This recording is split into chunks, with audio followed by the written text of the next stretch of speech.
નમસ્કાર મિત્રો, મારી ચેનલમાં તમારું સ્વાગત છે। મિત્રો, છત્તીસગઢની રાજધાની રાયપુરમાં મેરઠ જેવી ઘટના સામે આવી છે।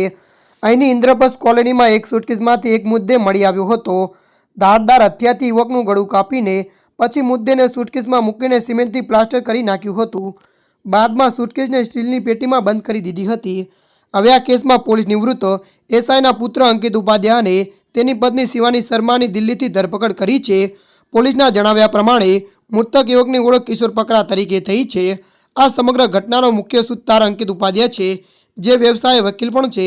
મુદ્દેને ફેંકવા જતી વખતે પતિ પત્ની સીસીટીવી કેમેરામાં કેદ થઈ ગયા હતા। પોલીસના સૂત્રો અનુસાર કિશોર પકરા 40 વર્ષના હતા।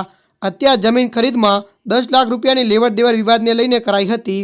મોદી ગામમાં કિશોરની જમીનનો સોદો અંકિત ઉપાધ્યાયે 50 લાખ રૂપિયામાં કરાવ્યો હતો, પરંતુ કિશોરને માત્ર 30 લાખ રૂપિયા આપ્યા હતા। બાકીના 20 લાખમાંથી 10 લાખની માંગ કરવા પર અંકિત અને શિવાનીએ તેની હત્યાનું કાવતરું ઘડ્યું હતું। ત્યારે મિત્રો, હાલ માટે આટલું। મળીશું નવી અપડેટ સાથે। જો તમને અમારો વિડીયો પસંદ આવે, લાઇક, શેર અને સબસ્ક્રાઈબ કરી નાખજો।